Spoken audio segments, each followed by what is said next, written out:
He abandoned his wife for a younger woman. But she arrived at the wedding with his younger brother. The church doors burst open like thunder on a quiet afternoon, and every head turned at once.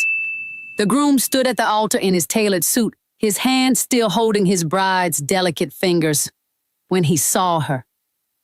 Time seemed to freeze in that holy place as Chloe Brooks walked through those doors, her head held high, her arm linked with that of a man who looked strikingly familiar. The young bride's face went pale, then red, then white again like a traffic light gone haywire. She gasped so loud that it echoed through the entire sanctuary. Whispers erupted like popcorn kernels in hot oil all around the chapel. Nobody could look away. Nobody could explain what was happening. And in that single moment, the life Joseph Reeves had carefully constructed, the lies he had told, the promises he had broken, all came crashing down like a house built on sand during a hurricane. But before you keep watching, let me ask you something. If this story touches your heart the way it's about to, would you please subscribe to Pressify Stories?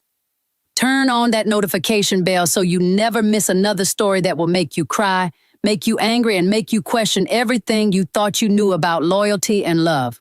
Come on now, hit that like button for me. And please, I'm asking you to do something special. Comment your country down below before we continue. Let me know where you're watching from.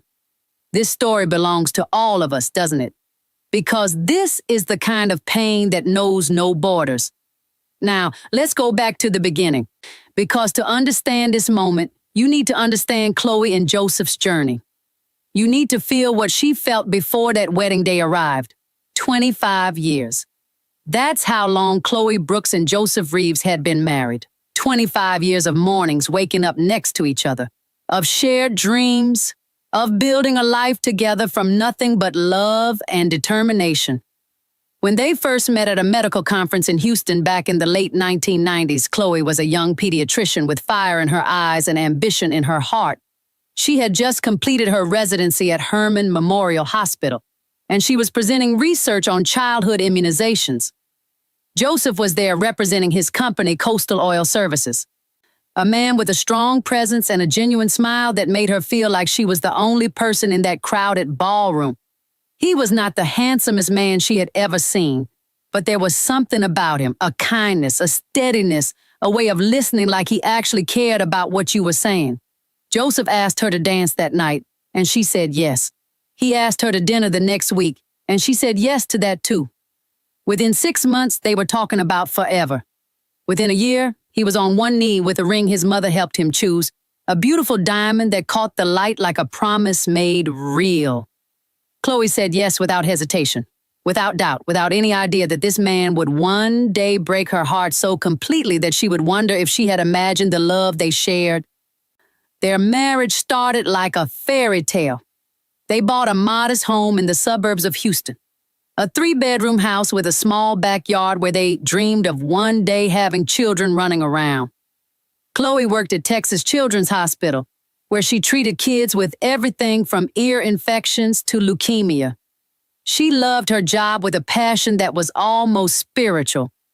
She would come home and tell Joseph stories about her patients, the little girl who had to be brave through chemotherapy, the baby boy whose mother cried tears of joy when he was finally healthy enough to go home, the teenage girl who wanted to be a doctor just like Dr. Brooks. Joseph would listen and hold her hand, and sometimes he would cry too, moved by her compassion. Joseph worked his way up through the ranks of Coastal Oil Services. He started in a junior position, and through hard work, intelligence, and a gift for making people feel valued, he became a mid-level manager overseeing several departments. They were not rich by Houston standards, but they were comfortable. They could pay their mortgage, go on vacations, eat out at nice restaurants. More importantly, they had time for each other. They had a life that felt full and purposeful. But there was one shadow that fell across their marriage year after year, and that shadow came in the form of Joseph's mother, Barbara Reeves. Barbara was a woman who had raised Joseph and his younger brother Jerry with old-fashioned values and traditional expectations. She believed that a woman's primary purpose was to produce children, preferably sons who could carry on the family name. She had done her duty. She had given birth to Joseph when she was 23 and to Jerry when she was 25. She expected her daughter-in-law to do the same. Every Christmas, Chloe and Joseph would drive to Barbara's house for the holidays. Every single Christmas without fail, Barbara would find a moment to pull Joseph aside and whisper loud enough for everyone to hear. "When are you going to give me grandchildren, boy? You're not getting any younger. And that wife of yours, well, she's focused on that job. She doesn't want children. You should marry someone who will give you what you need." Joseph would always tell her the same thing, that Chloe was everything he needed, that they were trying, that God would bless them with children when the time was right. But even as he said these things, Chloe could see the uncertainty flicker across his face. She could see how much his mother's words bothered him, how deeply they burrowed under his skin like a splinter that wouldn't come out. For the first 10 years of their marriage, Chloe had believed they would have children. They had tried.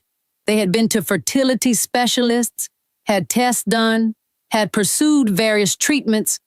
Nothing worked. After a while, after the heartbreak of negative pregnancy test after negative pregnancy test, after the emotional exhaustion of watching her friends become mothers while she remained childless, Chloe had made peace with it. She had decided that her life was still beautiful, still meaningful, still full of purpose. She was a doctor who helped hundreds of children every year. She was a wife who loved her husband deeply. This was enough. This was more than enough. But Barbara Reeves never accepted this. Every Christmas became a trial that Chloe dreaded. She would brace herself as they drove to Barbara's house, steeling her emotions, preparing her heart for the onslaught of comments, questions, and insinuations. The comments would start small and innocent. "Oh, Chloe, you're looking thin. Are you eating properly?" But they would escalate throughout the day. By dinner, Barbara would be making pointed remarks. "You know, my friend Margaret's daughter-in-law just had her third baby. Third one, isn't that wonderful? I suppose some women are just more fertile than others." Or she would catch Chloe in the kitchen and whisper, "Joseph needs a real woman, someone who wants to build a family. Don't you think you should consider a different career? Your job is taking everything from you." The worst part was watching Joseph's face during these exchanges. In the early years, he would defend Chloe passionately. He would tell his mother to stop, would tell her that Chloe was a real woman, was the only woman he wanted, that her career was not the enemy. But over time, his defenses became weaker. Sometimes he would not say anything at all. Sometimes Chloe could see him nodding slightly as if he was beginning to agree with his mother. The look in his eyes would shift from supportive to something more complicated, something that looked almost like resentment. Then there was Jerry, Joseph's younger brother. Jerry was a different kind of man entirely. He was more sensitive, more artistic, more emotional than Joseph. He worked as a graphic designer and had always struggled to find direction in his life, but he had a good heart. When Chloe came into the family, Jerry had taken to her immediately.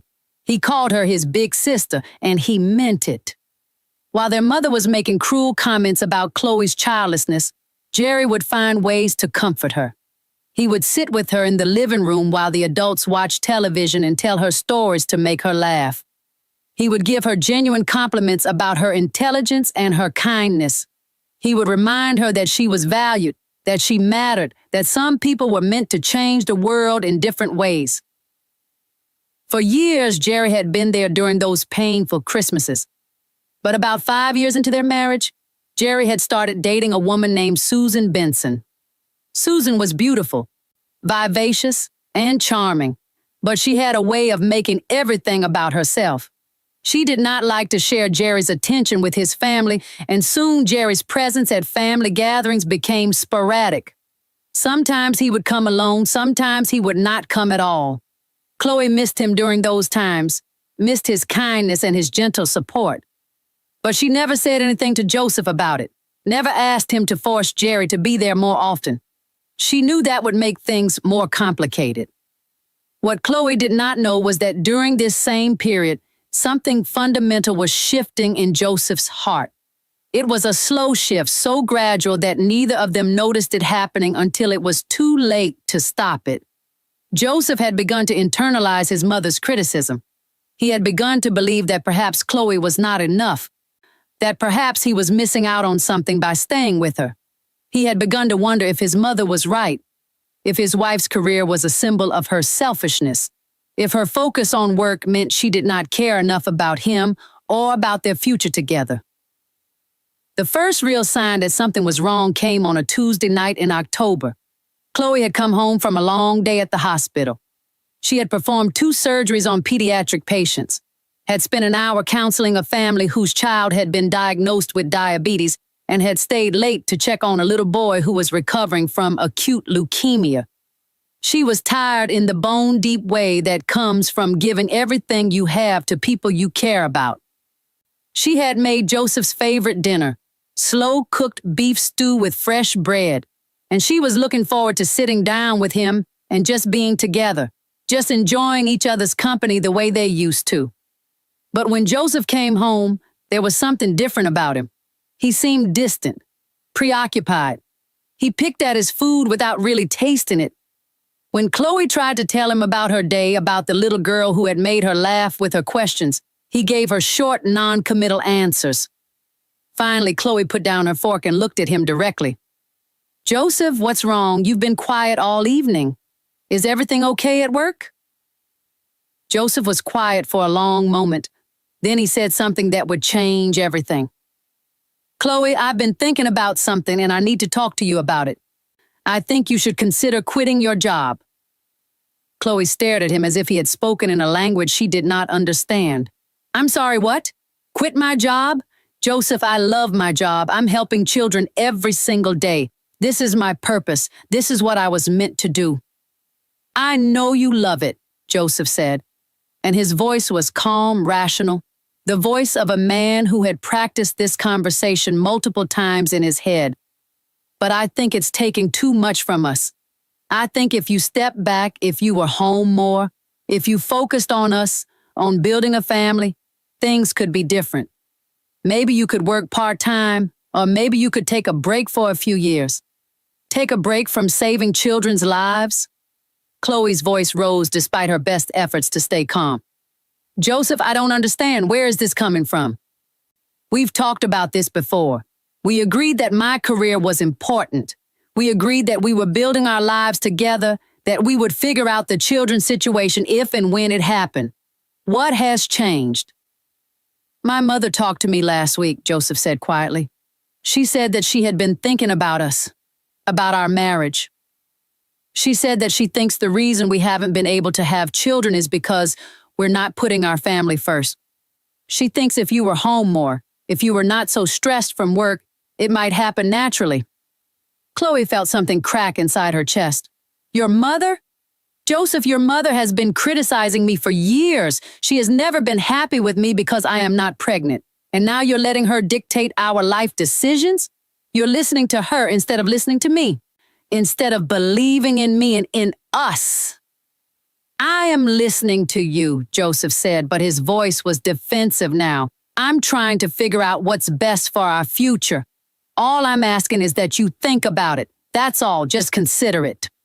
But Chloe could not just consider it. She was hurt and angry and confused. They argued that night, really argued, not the gentle disagreements they usually had, but a real conflict where painful things were said on both sides. Chloe accused Joseph of not supporting her dreams, of believing his mother over believing in her. Joseph accused her of being selfish, of caring more about her career than about their marriage.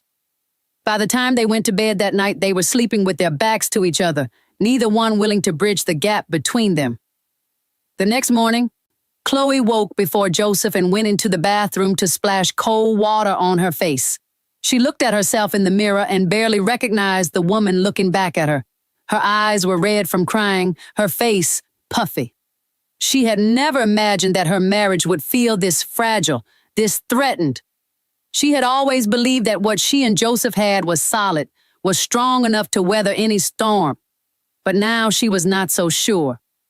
When she came out of the bathroom, Joseph was already awake. He was sitting on the edge of the bed with his head in his hands. When he heard her, he looked up and she could see that he had been crying too. "I'm sorry," he said. "I'm so sorry, Chloe. I don't know what I was thinking.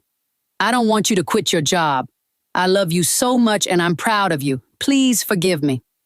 Chloe sat down next to him and he pulled her into his arms. They held each other and cried, and for a moment, everything seemed like it would be okay. Joseph whispered in her ear that he loved her, that she was everything to him, that he would never let his mother or anyone else come between them again. Chloe believed him because she wanted to believe him, because she needed to believe him, and in that moment, wrapped in his arms, she thought that they had weathered the storm and come through it stronger. But what Chloe did not know was that Joseph was lying. What she did not know was that even as he held her and whispered promises, his mind was already somewhere else. He was already mentally packed and ready to leave. He was already picturing a different life with a different woman. The apology was real in the moment, but his commitment to change was not. He had made a decision, and that decision would hollow him out from the inside, would turn him into a man his wife no longer recognized. 3 weeks after that night, Joseph's behavior had completely changed again. He was suddenly happier, more energetic, more engaged with the world around him. Chloe noticed it and thought maybe something had shifted at work. Maybe he had gotten a promotion or completed a major project. She was glad to see him smiling again, glad to see the tension leave his shoulders. She asked him about it, and he told her that, yes, work was going well, that there were some new opportunities coming up that had him excited. He did not tell her that one of those opportunities was named Susan Benson. Susan Benson worked in the marketing department at Coastal Oil Services. She was 28 years old, which meant she was 15 years younger than Joseph. She had thick, dark hair that she always wore loose down her back. She had the kind of beauty that turned heads, not because she was necessarily more beautiful than other women, but because she had an energy about her, a confidence that made people notice her. She always knew what to say to make people laugh. She was always in a good mood. She was always available, always interested in spending time with the men around her, always flirting just enough to keep their attention without ever quite crossing a line. Joseph had first noticed Susan at a company meeting about 2 months before that terrible Tuesday night when he asked Chloe to quit her job. He had been presenting quarterly reports when he noticed her in the back of the room, leaning against the wall, watching him with an intensity that made his pulse quicken. After the meeting, she had found him in the hallway and complimented him on his presentation. "That was really impressive," she had said, touching his arm lightly. "You're a really good speaker. Have you ever thought about doing public speaking coaching? I think you'd be really good at it." Joseph had been flattered. At home, Chloe was tired most evenings, focused on her patients and her medical journals and her research. She did not have the energy to compliment him the way Susan had. She did not have time to make him feel like the most important person in the room. Susan made him feel important. Susan made him feel seen. He had asked Susan out for coffee, just an innocent conversation between colleagues. She had declined at first, which had made him want her even more. But he was persistent, and eventually, she had said yes. They had met at a coffee shop near their office, and they had talked for 2 hours about nothing in particular.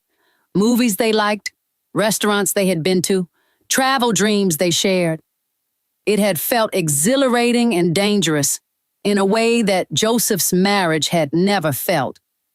Over the next few weeks, Joseph had engineered more meetings with Susan. He had invited her to lunch, had found reasons to work late when he knew she would be in the office, had sent her text messages about work matters that could have easily been handled in emails, and Susan had welcomed all of this attention. She had flirted back, had touched his arm when she talked to him, had mentioned several times how alone she felt in the city, how she wished she had someone to spend time with. Then, about 3 weeks before that argument with Chloe, something had shifted. Joseph had finally asked Susan directly if she had any interest in being with him romantically. Susan had laughed. "Joseph, you're married. I don't mess around with married men. That's just not who I am. Joseph had been devastated. He had gone home that night and looked at his wife sleeping in their bed, and he had felt trapped. He had felt like he was suffocating in a life that was no longer making him happy. But then, after his fight with Chloe and his subsequent apology, Susan had approached him again. She had told him that she had been thinking about his proposition, that she was attracted to him but felt conflicted about his marriage. Then she had said something that changed the trajectory of his entire life. If things ever change, if you ever become single, then maybe we could see where this goes. That comment, that small opening, had become the thing Joseph focused on. That was when he began to seriously consider leaving Chloe. That was when the seed of betrayal was planted and began to grow roots. He started spending more time with Susan. He started making plans about how he could leave his marriage. He started mentally rehearsing the conversation with Chloe, the one where he would tell her that he was not happy, that he wanted a divorce, that he wanted to start a new life. But Joseph was a coward. He could not face Chloe directly. He could not tell her the truth, that he had met someone else, that he did not love her anymore, that he wanted to leave. Instead, he decided to create an excuse that would allow him to disappear without having to have a difficult conversation. He decided to fake a work assignment. On a morning in early March, about 3 weeks after his reconciliation with Chloe, Joseph woke up before dawn. He got out of bed carefully so as not to wake his wife. He went into the bedroom closet and began to pack a suitcase. He worked quietly and methodically, choosing clothes, toiletries, important documents. His heart was pounding in his chest, and his hands were shaking, but he did not stop. He was doing this. He was actually going to leave. When Chloe woke up about an hour later, she found Joseph in the living room with his suitcase by the door. She was confused and groggy from sleep. "What are you doing?" she asked. "Why are you packing?" Joseph had practiced this lie so many times that it came out smoothly, convincingly. "I got a call from my boss last night. There's been an emergency situation at one of our facilities outside the state. They need experienced managers to go and assess the situation. It's going to be a long-term assignment, probably about 6 months. I'm so sorry, baby. I know this is sudden, but I have to go. I have to pack and catch a flight this morning." Chloe's face fell. 6 months? Joseph, that's so long. What kind of emergency? Why didn't you wake me up to tell me? "I didn't want to wake you. I was going to call you from the airport and explain everything. There's been an infrastructure issue, and they need to figure out how to handle it without affecting operations. It's complicated, and they want me there to oversee it personally. I'm sorry, love. I hate leaving you like this, but you know how important this is for my career." Chloe was still waking up, still processing what she was hearing. On some level, something did not feel right. There was a wrongness to this explanation that nagged at her, but she was not fully alert enough to understand what it was. "When will you be back?" she asked. "Will you be able to call me every day?" "I don't know if I'll have regular cell service," Joseph said, and the lie came easier now that he had started. "The area is pretty remote, but I'll contact you when I can. This is temporary, Chloe. 6 months will pass quickly, and then I'll be home. Everything will be fine. We'll be fine." He gave her a kiss on the forehead, and then he picked up his suitcase and walked out the door. Chloe stood in the living room in her pajamas and watched him go. She wanted to call him back, wanted to stop him, wanted something to explain why her instincts were screaming that something was terribly wrong. But she said nothing. She just watched him leave, and then she went back to bed and tried to fall asleep, but sleep would not come. 3 days passed with no contact from Joseph. Chloe told people at work that her husband was away on a business assignment, and she tried to continue her life as if everything was normal. But inside, she was beginning to feel a sense of unease that grew stronger with each passing hour. She called Joseph's cell phone multiple times, but it went straight to voicemail. She sent him text messages asking if he had arrived safely, asking for a phone number where she could reach him, asking him to please let her know that he was okay. By the 4th day, panic had set in. Chloe called Joseph's company and asked to speak to someone in his department. The person she spoke to, a woman named Margaret who worked in human resources, seemed confused when Chloe asked about Joseph's assignment. "What assignment?" Margaret asked. "Joseph is here. He's at his desk right now. He came into work this morning at his usual time." The ground seemed to shift beneath Chloe's feet. The room tilted. She asked Margaret if she was absolutely sure, if there was any possibility that Margaret was mistaken. Margaret assured her that she was certain. In fact, Margaret was going to go check on Joseph right now if Chloe wanted her to. Within minutes, Margaret came back on the phone and confirmed that yes, Joseph was definitely at the office, and no, there had been no assignment mentioned to anyone in his department. Chloe ended the call and sat staring at the phone in her hands. Her mind was racing, trying to make sense of what she had just heard. Either Joseph had lied to her about going on an assignment, or something terrible had happened to him. But if he had lied, then why? Where was he? Who was he with? She called his cell phone again, and this time he answered. His voice was cautious when he heard hers. "Hello? Joseph, where are you?" Chloe's voice was shaking. "I just called your job and they said you're at the office. You told me you were going out of state for 6 months. What is going on?" There was a long silence on the other end of the phone. Chloe could hear noise in the background, traffic maybe, or voices. Finally, Joseph spoke, and his voice was different now, cold, distant, devoid of the warmth she had known for 25 years. "Chloe, I can't do this right now. I'm busy. I'll contact you when I can. Don't call my work again." "Joseph, please," she started to say, but he had already hung up. Chloe stood there with the phone to her ear, listening to the dial tone, and for the first time she began to understand that her husband was not coming back. That the man she had loved for 25 years, the man she had built a life with, was disappearing from her existence without explanation, without mercy, without any regard for the vows he had made to her. Over the next 3 months, Chloe experienced a kind of emotional devastation that she had never imagined possible. She went to work, she took care of her patients, she smiled when she needed to smile. But inside, she was falling apart. She lost weight without trying. She had no appetite, could not stomach food, could taste only ash in her mouth. She would lie awake at night staring at the ceiling, replaying conversation with Joseph, trying to figure out where everything had gone wrong, trying to understand how she had missed the signs that her marriage was ending. She called Joseph repeatedly, but he never answered. She sent him text messages that went unanswered. She tried to contact him through his work email, but he did not respond. It was as if he had decided to completely erase her from his life. Then about 2 weeks after that last phone call, she received a text message from him. It simply said, "Please move on. I'm in a good place now and I need you to respect my decision. Don't call me anymore." Those words, that clinical, cold message, broke something inside her. She sat on her bedroom floor and cried. Not the gentle tears of sadness, but deep, wrenching sobs that seemed to come from somewhere in her core, from a place of pain so profound that she wondered if she would ever be whole again.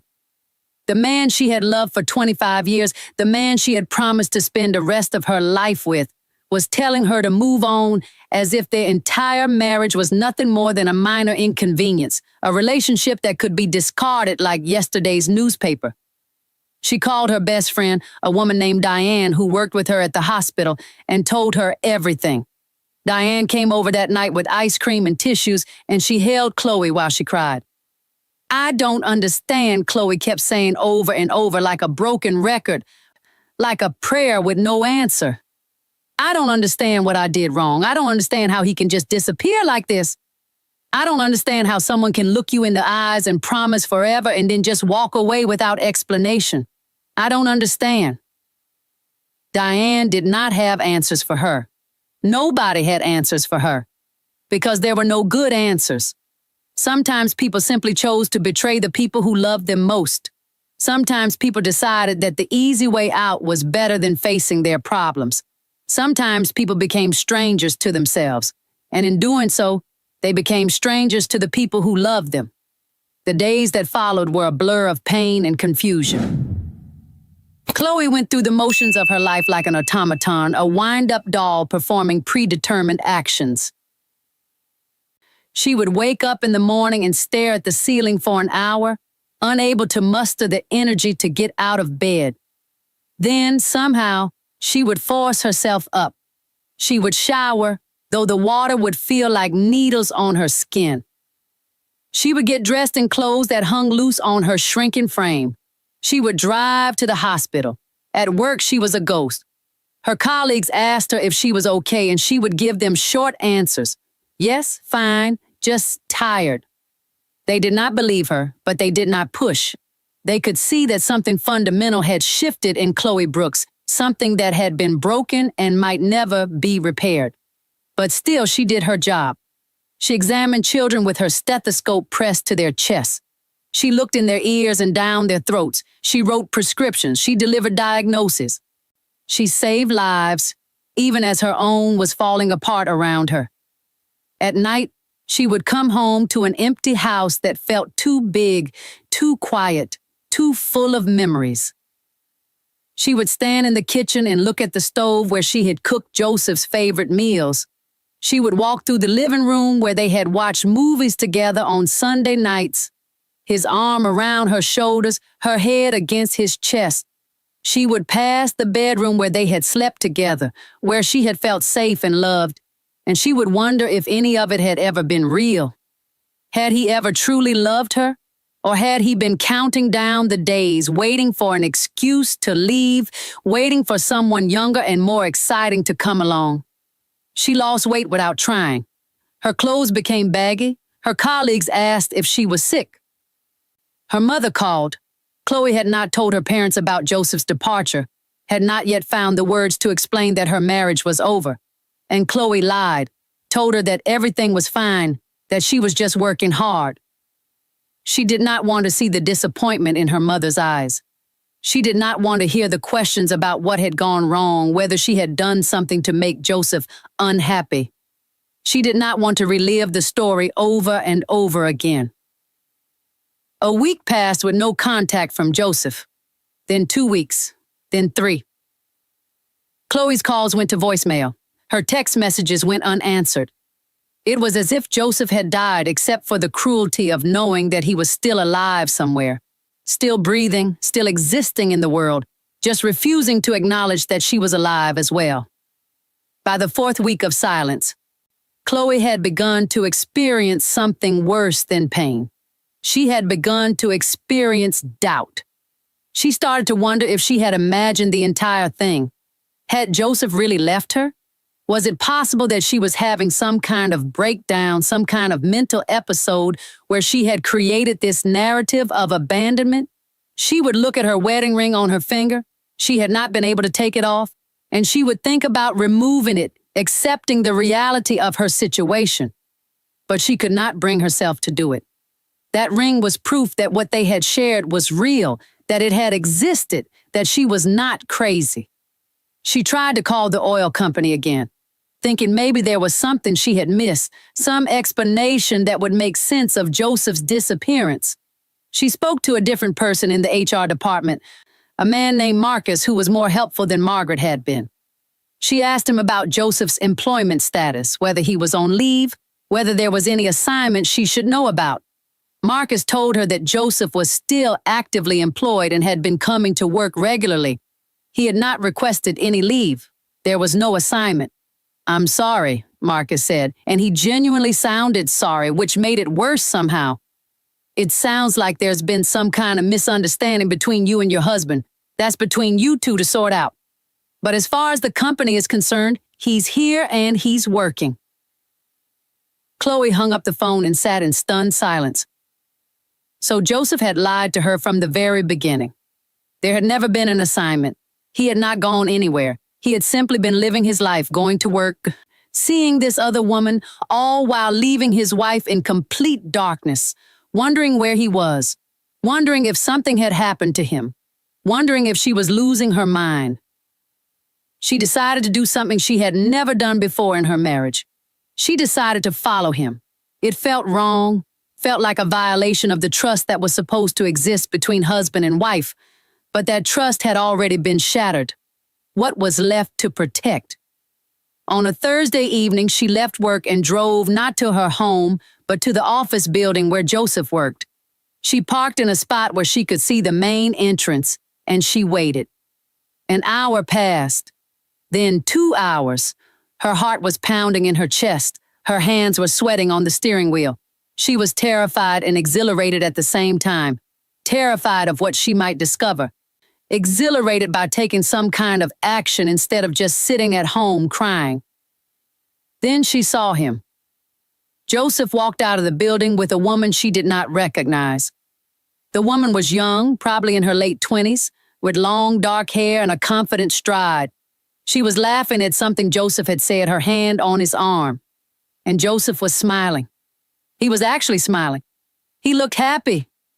He looked like a man without a care in the world, like a man who was not married, like a man who had not just destroyed his wife's life. Chloe watched them walk to the parking lot together. She watched them stand next to a silver car and continue talking.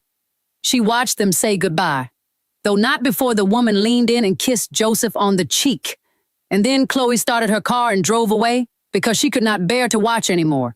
She could not bear to see the evidence of his betrayal with her own eyes. She drove home in a daze, her mind replaying that scene over and over. Joseph smiling, Joseph looking happy, Joseph with another woman, the woman's hand on his arm, the kiss on his cheek. Was that how he looked at Chloe now? Like he could not wait to get away from her?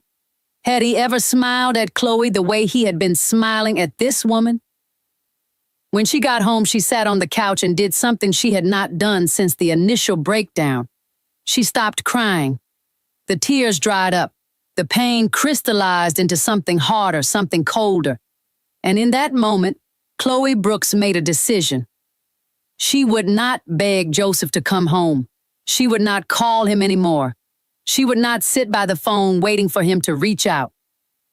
She would not spend the rest of her life wondering what she had done wrong or how she could fix this broken marriage.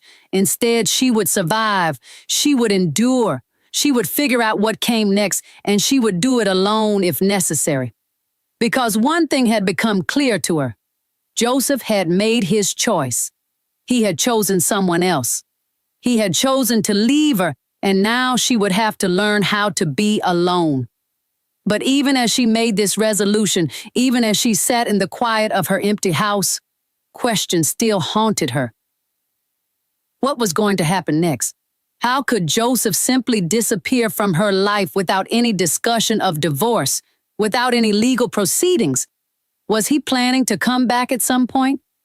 Or was this silence, this abandonment, this cruel erasure of their marriage, was this all there would be? She did not know. And in the darkness of that evening, with no answers coming and no explanations forthcoming, Chloe Brooks waited to see what the future would bring. She waited for something, anything, to break this terrible silence and tell her what was supposed to happen now. It was a Friday afternoon, exactly 1 month after Chloe had followed Joseph to the parking lot and watched him smile at that unknown woman. 1 month of silence. 1 month of unanswered calls and ignored text messages. 1 month of lying in bed, staring at the ceiling, wondering if her heart would ever stop aching. 1 month of going through the motions at work, treating patients with a gentleness and care that stood in sharp contrast to the emptiness she felt inside. Chloe had lost 15 pounds. Her clothes hung on her like they belonged to someone else. Her colleagues at the hospital had stopped asking if she was okay because the answer was so obviously no that words seemed pointless. She had become a shadow of herself, still breathing, still functioning, but not really alive. She was existing in a state of suspended animation, waiting for something, though she did not know what. She had called Joseph's cell phone so many times that she had memorized the voicemail greeting. She had left messages that ranged from pleading to angry to heartbroken. Joseph, please call me back. I just want to talk to you. I just want to understand what happened. Then days later, How could you do this to me? How could you just walk away from 25 years? And finally, her voice hollow and defeated. I'm done calling. I'm done begging. I hope whatever you're doing makes you happy, because you've destroyed me.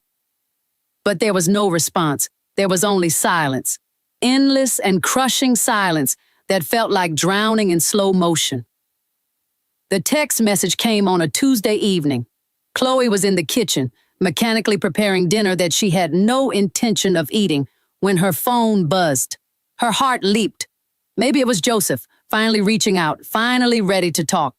But when she looked at the screen, her hope died immediately. Please move on. I'm in a good place now, and I need you to respect my decision. Don't call me anymore. Those 17 words destroyed what was left of her soul. She sat down hard on the kitchen floor, the message screen glowing in front of her face, and she read it over and over again, as if reading it repeatedly would somehow change its meaning, would somehow turn it into something other than the cruelest rejection she had ever experienced. He was in a good place, as if that mattered, as if his comfort was more important than her suffering, as if she was something to be discarded once he had found something better, something younger, something that did not remind him of his failures or his responsibilities or the promises he had made to God and to her on their wedding day. She called Diane again that night, and Diane came over with wine and Chinese food and the kind of friendship that does not ask questions, that just shows up. They sat in Chloe's living room, and Chloe showed her the text message. Diane read it 3 times, her face growing darker with anger. He's in a good place, Diane said, her voice sharp as a knife. His wife is falling apart, and he's telling her to move on like she's a bad habit he needs to quit. Chloe, I love you, and I am telling you this as your friend.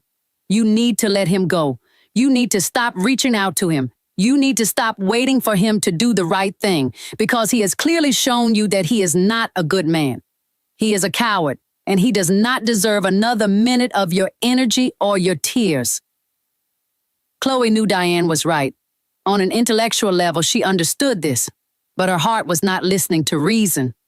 Her heart was still holding on to the Joseph she thought she knew, the Joseph she had loved for 25 years, the Joseph who would never hurt her so deliberately and so completely.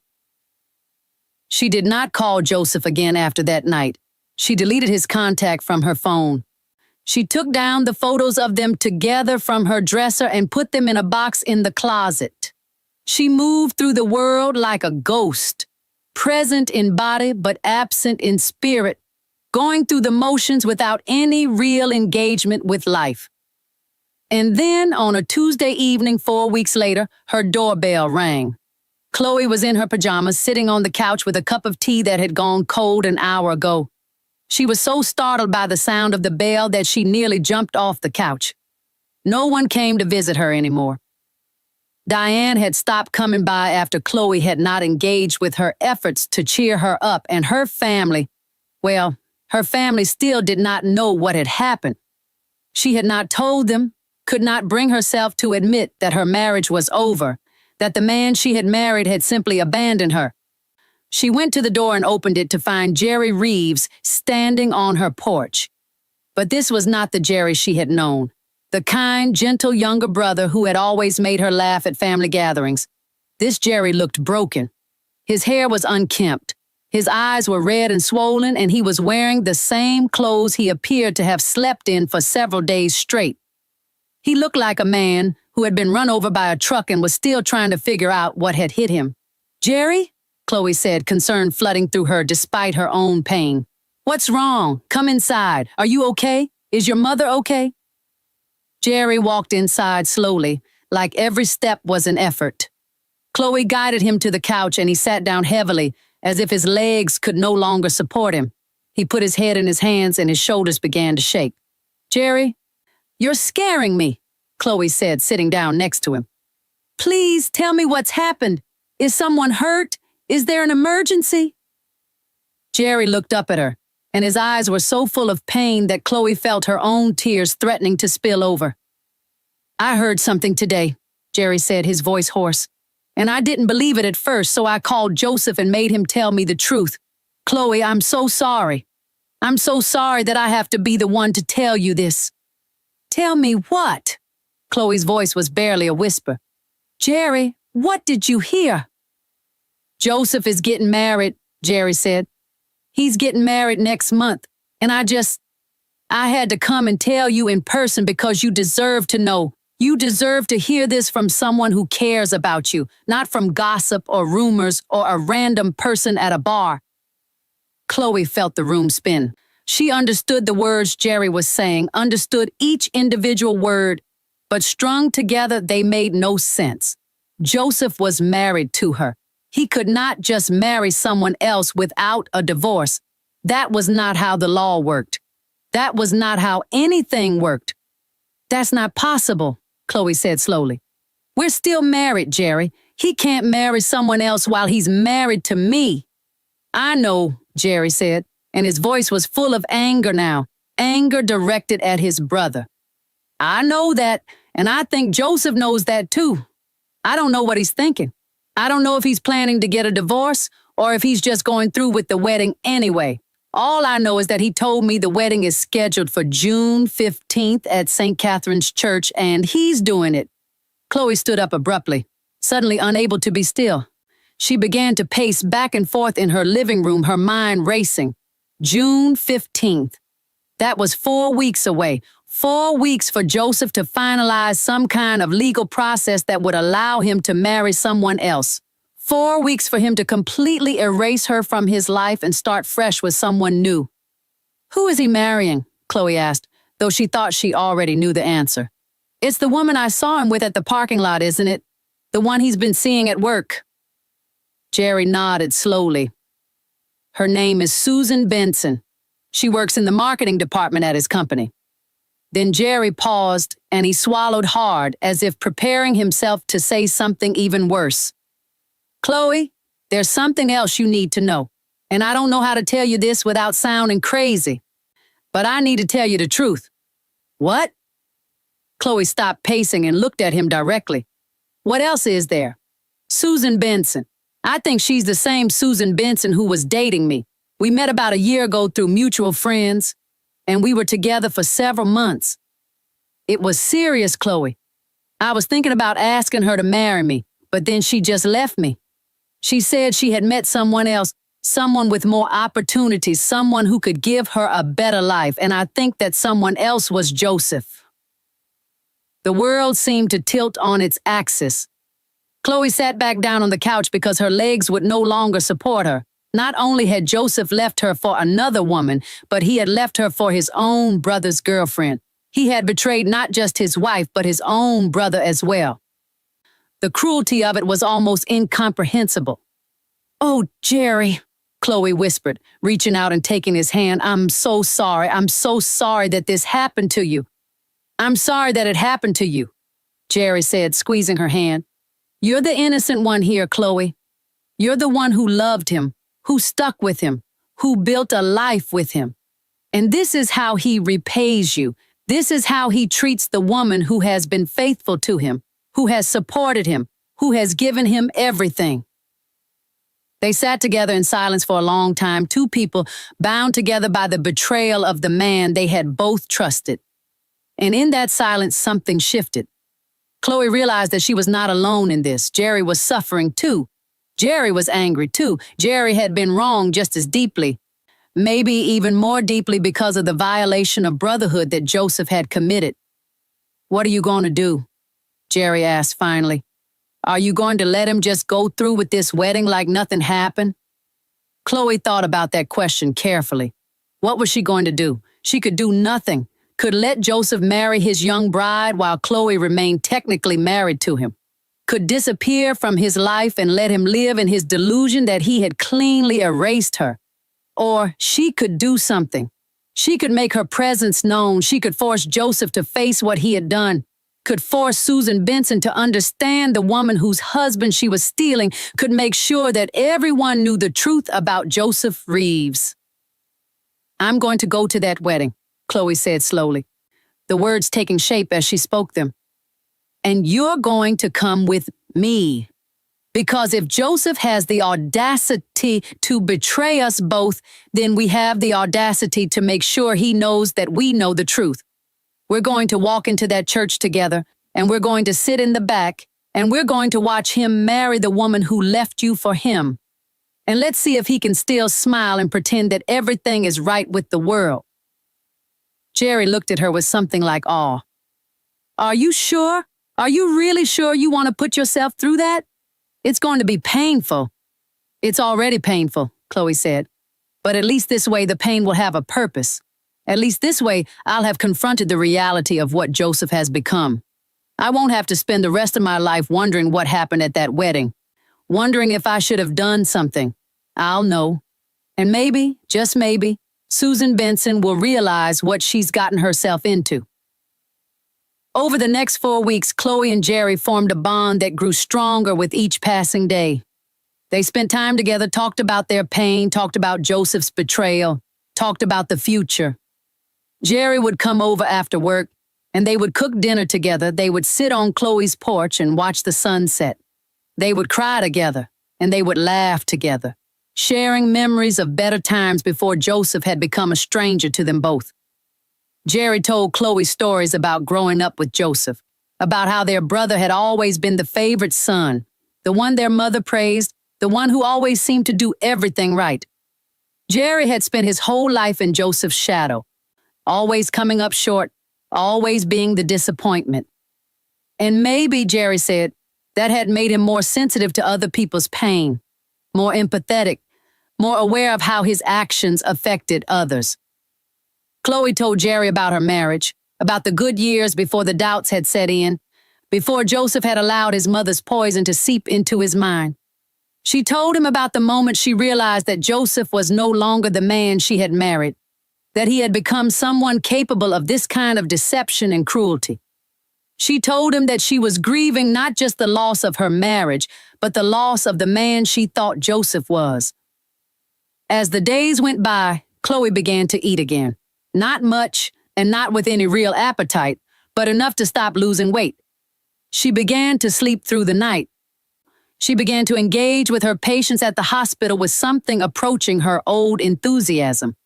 She was still broken, still hurt, still devastated by Joseph's betrayal, but she was no longer falling apart.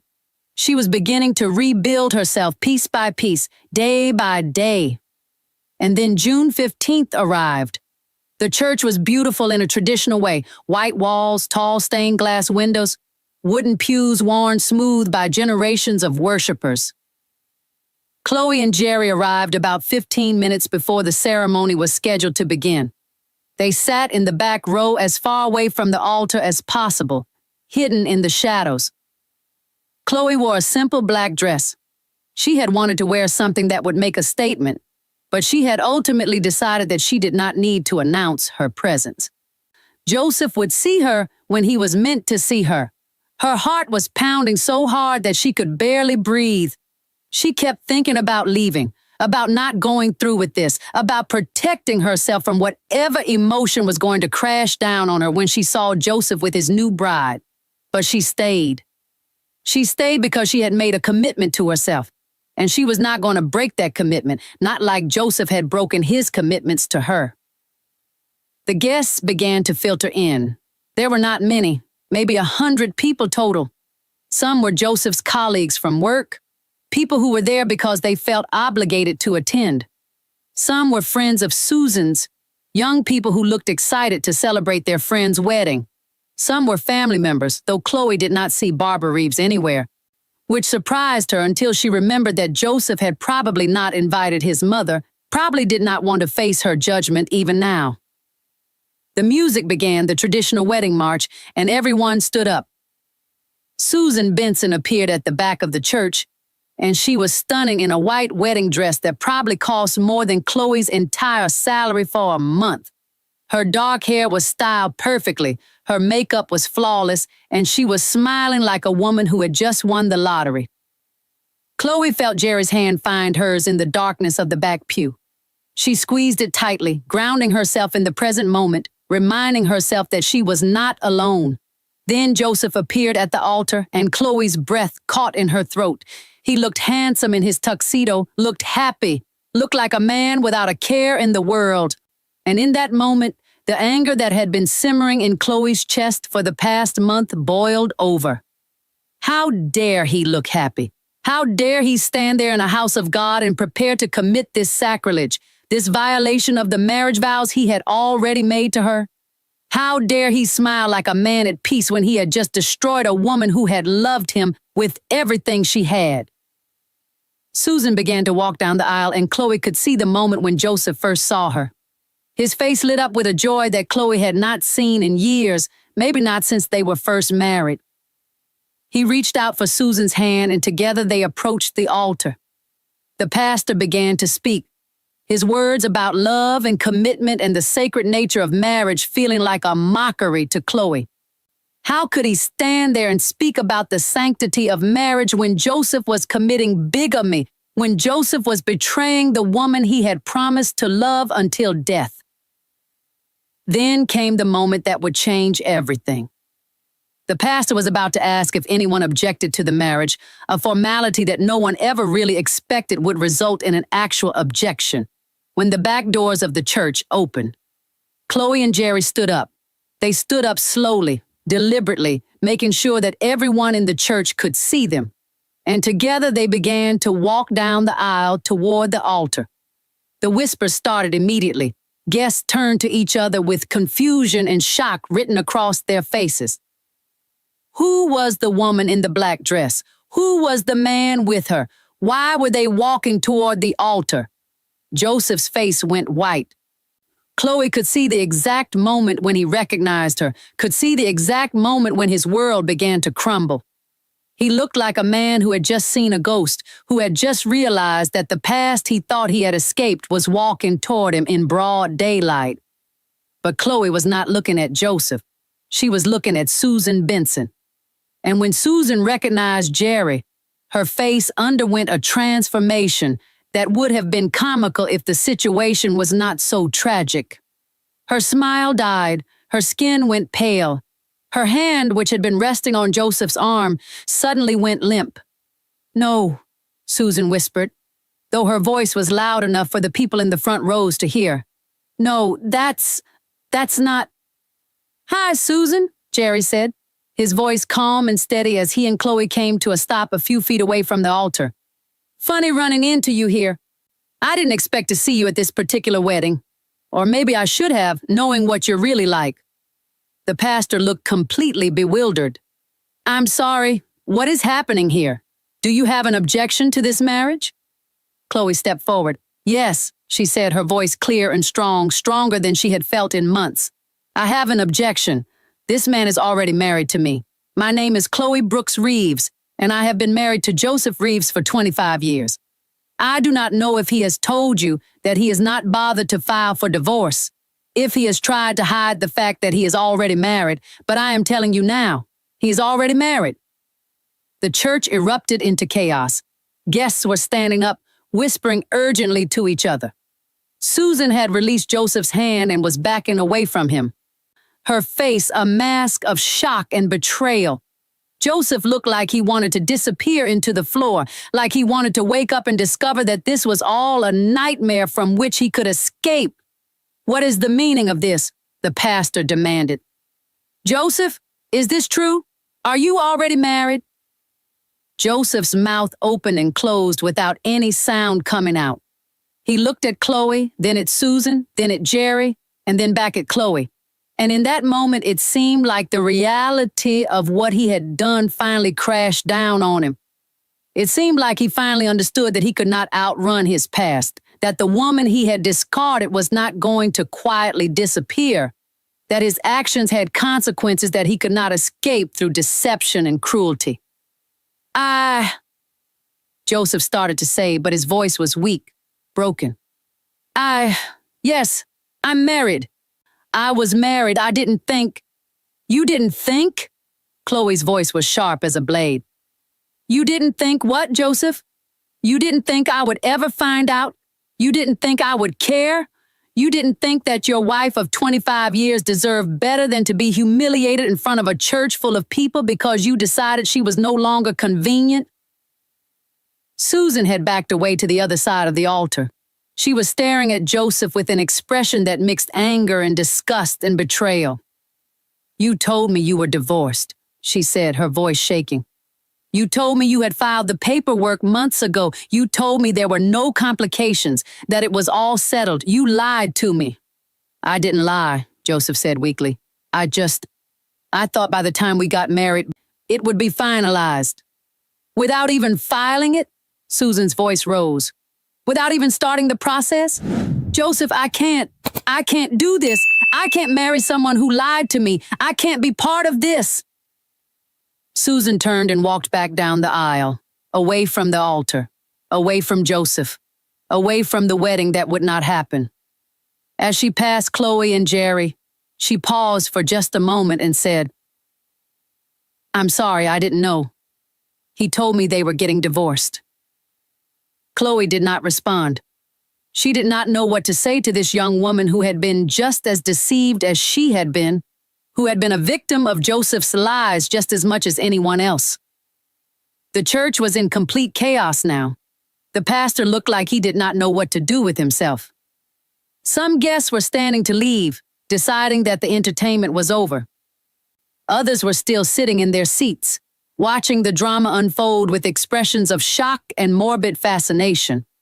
Joseph stood at the altar alone now, his wedding suit suddenly looking ridiculous, his smile from earlier completely erased from his face. He looked at Chloe, and for a moment, their eyes met. And in that moment, Chloe saw the full scope of his fall. She saw the man she had loved transform into someone she did not recognize, someone capable of this kind of deception, someone who had chosen to hurt everyone around him rather than face his own failures and shortcomings. What happens now? Jerry whispered beside her. Chloe did not know the answer to that question. She did not know what was supposed to happen when the man you had built your entire life with stood before you and revealed that he was a complete stranger, that he had been lying to you for months, that he was willing to commit bigamy rather than face the truth of what he had become. All she knew was that she had done what she came to do. She had made her presence known. She had forced Joseph to face the consequences of his actions, and whatever came next, the legal proceedings, the divorce, the long process of healing and rebuilding, it would have to happen without her hoping that Joseph would somehow return to her, without her waiting for him to see the error of his ways. Joseph Reeves was no longer her responsibility. He was no longer her concern. He was just a man who had made terrible choices, and those choices had caught up with him in the most public and humiliating way possible. As Chloe and Jerry turned to walk back down the aisle, back out of the church, back into the sunlight, Chloe realized that something inside her had shifted. The weight that had been crushing her chest for the past 3 months had not disappeared entirely, but it had lightened. Not because her pain had gone away, but because she had finally done something about it. She had finally taken action instead of just suffering silently. Chloe and Jerry walked out of that church together in the bright afternoon sunlight, and it felt like they were walking out of a tomb where they had been buried alive. The air outside was warm and clean, and Chloe felt like she could breathe for the first time in 3 months. Behind them, the church doors closed with a soft click, a sound that felt like a period at the end of a terrible sentence. They did not speak as they walked to Jerry's car. They did not need to. They had just survived something that most people would have thought impossible to survive. They had confronted the man who had betrayed them both, had exposed his lies in front of a church full of witnesses, and they had walked away with their heads held high. That was enough for now. In the weeks and months that followed the failed wedding, Chloe began to do something she had not done in years. She began to take care of herself. She started eating regular meals again, cooking things she enjoyed, taking time to savor her food instead of just mechanically putting it in her mouth.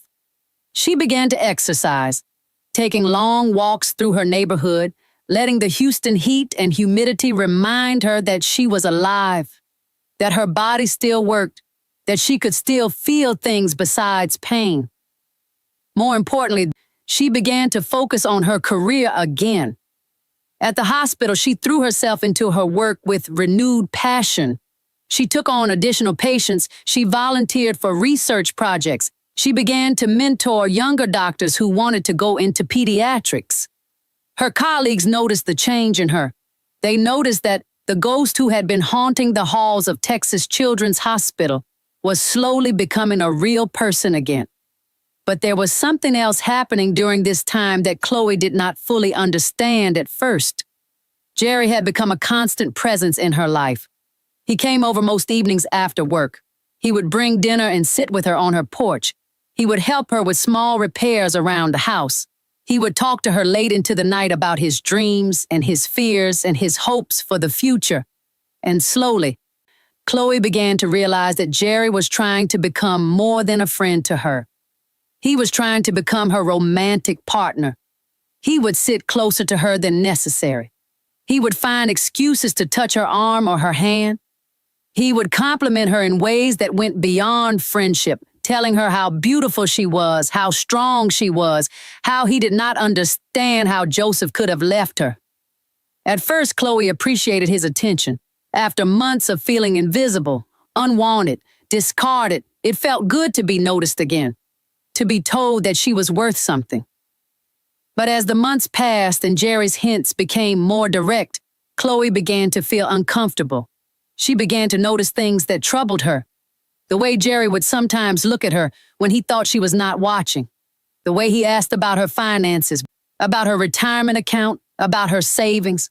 The way he seemed to track her comings and goings, always wanting to know where she was going and when she would be back. One evening, about 6 months after the failed wedding, Jerry finally made his intentions explicit. They were sitting on her porch watching the sunset when he took her hand and said, "Chloe, I think we could be really good together. I think this situation has brought us close, and I think we could build something beautiful. I love you. I want to be with you. Will you give me a chance?" Chloe felt a flutter of panic in her chest. Jerry was a good man, a kind man, and he had been there for her when she needed someone the most. But she did not love him romantically. She did not want to spend the rest of her life with him. And something about the intensity in his eyes when he talked about their future together made her deeply uncomfortable.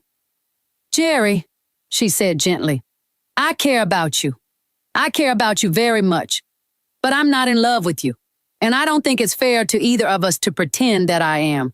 You deserve to be with someone who loves you the way you deserve to be loved. And I deserve to take some time to figure out who I am again, outside of being someone's wife." Jerry's face fell, and for a moment, Chloe saw something flicker across his expression that looked like anger. But it was gone so quickly that she almost thought she had imagined it. He nodded slowly and said, "Okay, I understand. I had hoped. I'm sorry for putting you in an uncomfortable position." After that night, something shifted between them. Jerry was still around, still came over regularly, but there was a distance between them now, a wall that had not existed before.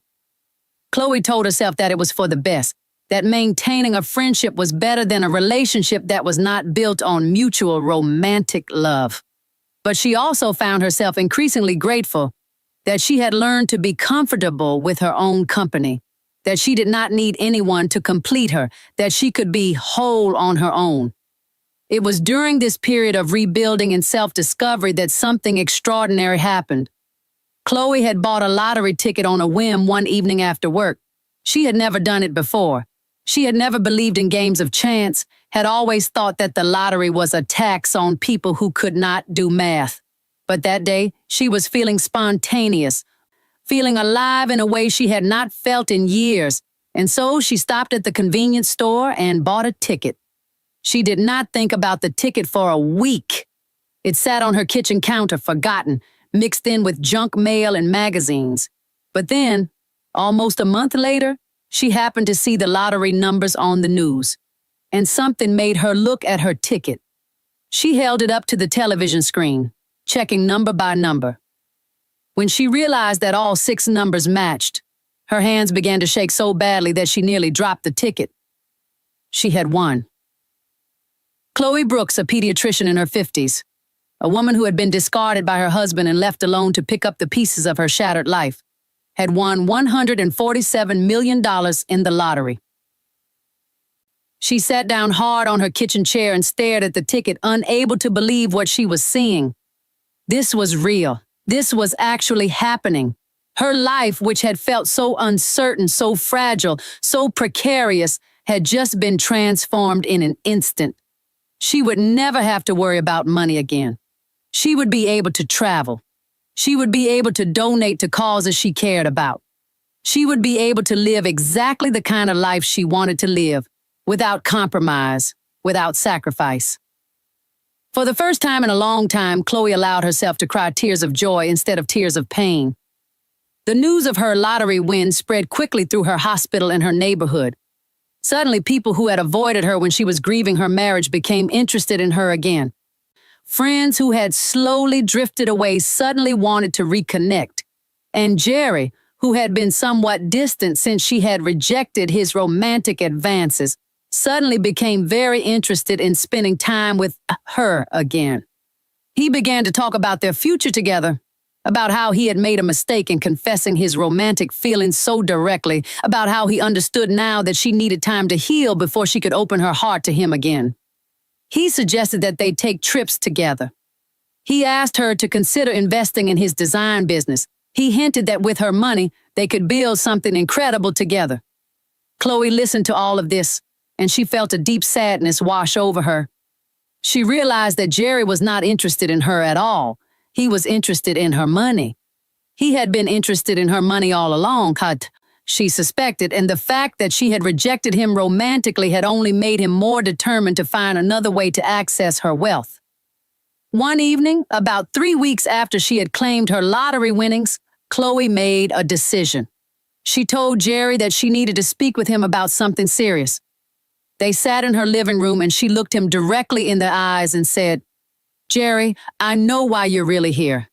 I know that you're not interested in me as a person. You're interested in what my money can do for you. And I want you to know that I understand and I'm not angry at you. But I also want you to know that you're not going to get a single dollar from me. Not for your business, not for a trip, not for anything. And I think it would be best if we stopped spending so much time together." Jerry's face went red. For a moment, Chloe saw the anger beneath the friendly exterior, saw the rage that he had been hiding behind kindness and false compassion. "You don't understand," he said, his voice cold. "You have more money than you could ever spend. Why would you not want to share that with someone who has been there for you?" "Because," Chloe said calmly, "being there for me does not entitle you to my money. Friendship does not work that way. And more importantly, I do not believe that your presence here has been genuine. I believe you have been using me, and I will not allow myself to be used." Jerry stood up abruptly, his chair scraping loudly against the hardwood floor. "Fine," he said bitterly. "You're right. I was interested in your money because my life was nothing, and you could have helped me build something. But I see now that you're selfish, that you were always selfish. That's probably why Joseph left you." Those words meant to wound did wound, but not as deeply as they would have 6 months earlier. Because Chloe had learned something crucial in the time since her marriage had ended. She was not responsible for Joseph's choices. She was not responsible for Jerry's bitterness. She was only responsible for herself and for living her life with integrity and kindness. "You're right to leave," she said quietly. "I hope you find happiness, Jerry. I really do. But I won't be financing it." After Jerry left that night, he did not come back. And for a while, Chloe did not hear from him. But she would eventually learn that Jerry had decided to try a different approach to getting money. He had gotten back in touch with Susan Benson, Joseph's failed bride, and the two of them had apparently found solace in their mutual bitterness. What started as commiseration over being wronged by Joseph slowly evolved into something more sinister. Jerry and Susan began to scheme about how they could take advantage of the people around them, how they could manipulate and deceive others to get what they wanted. But that part of the story would not become clear until much later. For now, Chloe was simply grateful to be alone, to be free, to have the resources and the time to figure out who she really was, outside of being a wife, outside of being a victim, outside of the roles that other people had assigned to her. In the months following Jerry's departure, Chloe began to live a life that was authentically hers. She traveled. She went to Paris and walked along the Seine. She went to Kenya and watched the sunrise over the Serengeti. She went to Japan and sat in quiet temples and meditated on the woman she was becoming. She bought a small vacation home near the Gulf Coast where she could spend weekends reading and walking on the beach. She also began to date again, carefully and deliberately. She met men through friends, through work, through chance encounters. Most of them were not right for her. Some were interested in her money rather than in her. Some were still tied to their ex-partners in unhealthy ways, but eventually she met someone who was different.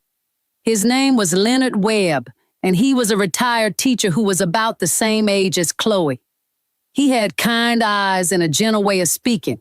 He did not seem impressed by her wealth or her accomplishments.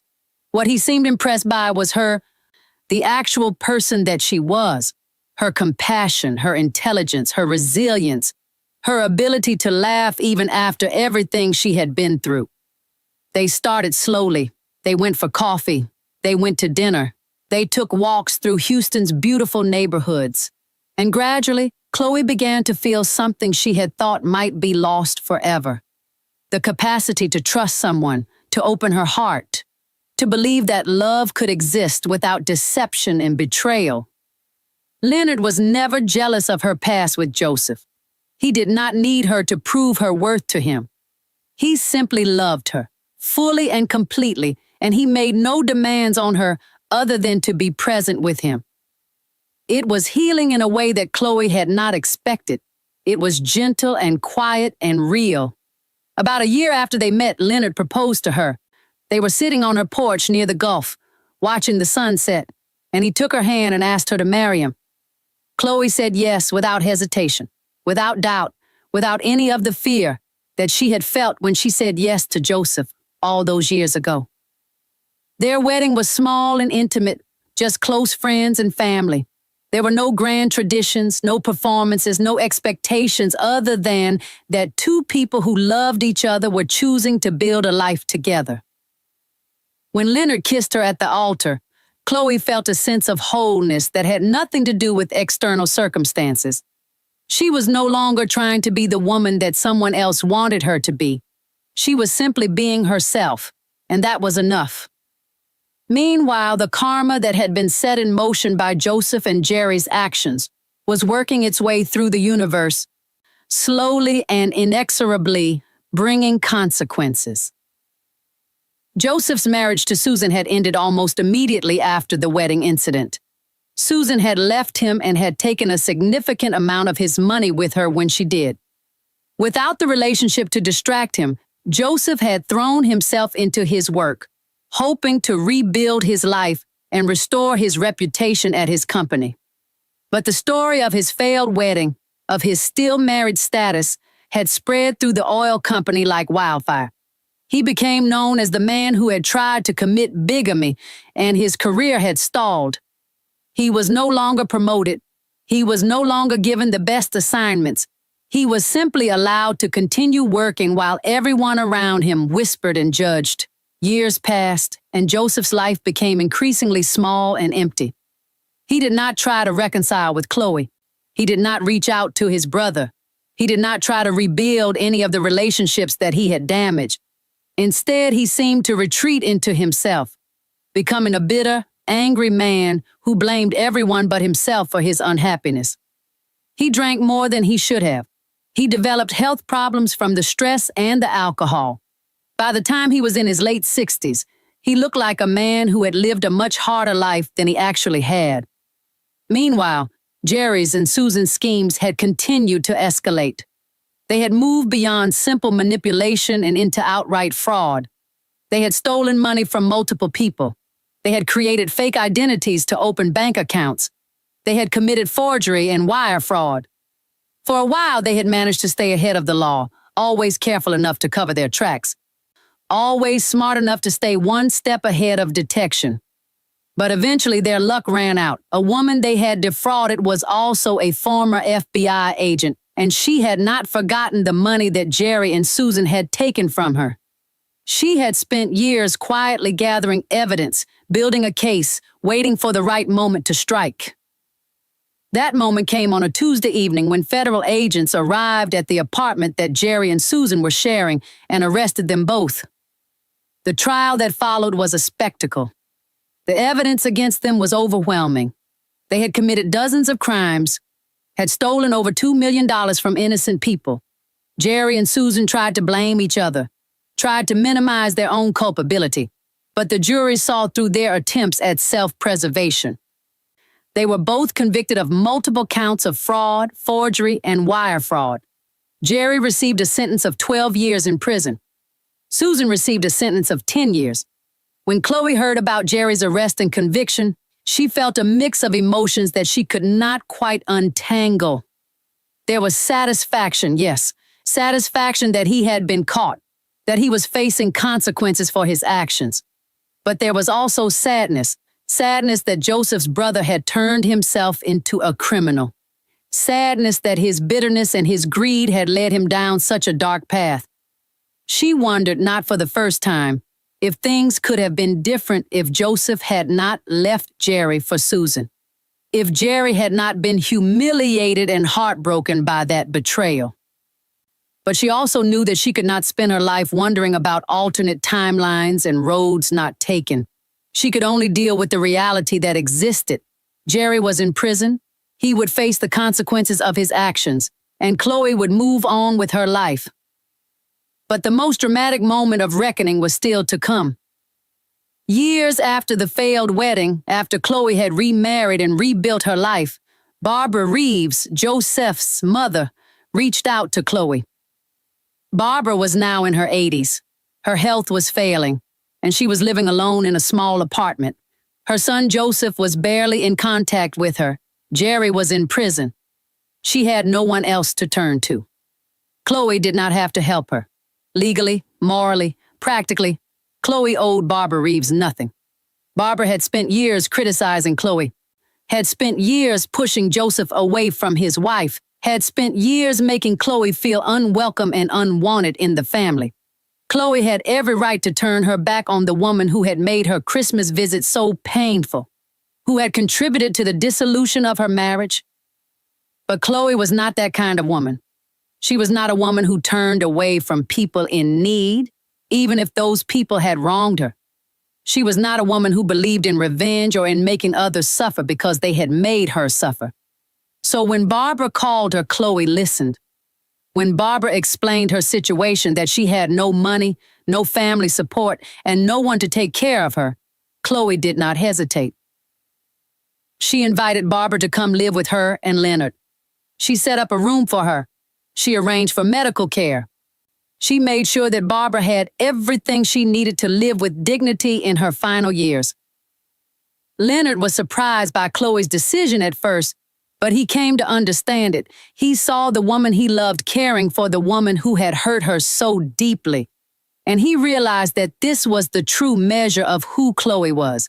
This was a woman who did not believe in carrying grudges. This was a woman who understood that forgiveness was a gift that she gave to herself, not to the person she was forgiving. And then one afternoon, about a year after Barbara had come to live with them, Joseph showed up at Chloe's door. He looked terrible. He was gaunt and gray, and he moved slowly like a man who was carrying a great weight. He had aged decades in the years since the failed wedding. His hair had gone completely white. His skin was lined and weathered. His eyes looked empty, like a man who had lost everything and had nothing left to live for. "Hello, Chloe," he said quietly. I didn't know if you would even answer the door. I wouldn't blame you if you didn't." Chloe stood in her doorway, looking at this stranger who had once been her husband, and she felt a strange mixture of pity and sadness. He had been so arrogant, so convinced that he deserved a second chance, a fresh start, a younger and more compliant wife. And what had it gotten him? A failed marriage, a destroyed career, years of regret and loneliness, and a body that was breaking down from years of stress and self-abuse. "What do you want, Joseph?" she asked, her voice neither warm nor cold, simply factual. "I came to apologize," Joseph said. "I came to tell you that I'm sorry. I'm sorry for leaving you. I'm sorry for the way I treated you. I'm sorry for all of it. I was selfish and cruel, and you didn't deserve any of it. You were a good wife to me, and I threw that away for something I thought would make me happy. But it didn't. Nothing has made me happy since I left you, and I wanted you to know that I'm sorry. I wanted you to know that I know what I did was wrong." Chloe listened to his apology, and she knew that it was sincere. She could hear the genuine remorse in his voice, could see it in his face, but sincerity, she had learned, was not enough. An apology did not undo years of hurt. It did not erase the pain that she had endured. It did not restore the years that she had lost. "I appreciate that you came here to apologize," Chloe said carefully, "and I believe that you mean it, but I need you to understand something. Joseph, an apology does not erase what you did. It does not make me want to forgive you or to welcome you back into my life. You made your choices and I made mine, and I have moved on. I have built a new life with a good man who treats me with respect and kindness. I have found happiness again, not because of what you did to me, but in spite of it, and I do not want you to be a part of that life." Joseph's face crumpled and he nodded slowly. "I understand," he said. "I knew you would probably say that. I had to try. I had to tell you that I was sorry. That was the only thing left that I could do." As Joseph turned to walk away, Chloe made a decision. She called out to him before he could reach his car. "Joseph, wait!" He turned back, hope flickering across his face. "Your mother is living with me," Chloe said. "She's upstairs right now. I'm taking care of her. You should know that. You should know that the woman you left, the woman you treated so badly, is taking care of the mother who sided with you against me. You should understand what kind of person that makes her, and what kind of person that makes you by comparison." Joseph's face went pale. He looked up at the window where his mother was likely looking out, and Chloe could see the weight of his shame and his regret settle even more heavily on his shoulders. "Thank you," he said finally. "Thank you for taking care of my mother. Thank you for being the kind of person who could do that, even after everything. I don't deserve your kindness." "No," Chloe agreed, "you don't. But that's not why I'm doing it. I'm doing it because it's the right thing to do, because she's a human being who deserves to be cared for, and because I am not the kind of woman who believes that other people's cruelty justifies me becoming cruel." After Joseph left, Chloe stood in her doorway for a long time, watching him drive away. She felt no rage, no satisfaction, no sense of victory. She simply felt a profound sadness for the man who had once been her husband, who had thrown away a good life in pursuit of something he thought would make him happy, only to discover that happiness does not come from external things. It comes from internal peace, from integrity, from treating other people with respect and kindness. Over the years that followed, Chloe and Leonard continued to care for Barbara. They took her to medical appointments. They made sure she had good food and a comfortable bed. They sat with her and listened to her stories about her childhood, her marriage, her children. And slowly, a strange thing happened. Barbara began to see Chloe not as a failure or a disappointment, but as the woman she really was: strong, compassionate, brilliant, and fundamentally good. Before Barbara passed away peacefully in her sleep at the age of 85, she told Chloe something that she had never told her before. "I was wrong about you. All those years I was wrong. You were always good enough for Joseph. It was Joseph who was not good enough for you. I hope you can forgive me for not seeing that when it mattered." Chloe took Barbara's hand and squeezed it gently. "I forgive you," she said, and she meant it with her whole heart. After Barbara passed away, Chloe made an unusual decision. She continued to pay for Barbara's grave to be maintained and her headstone to be cared for. She would visit the grave once a month and sit there quietly, remembering the woman who had been so difficult, so judgmental, so cruel, but who in the end had shown a capacity for growth and change.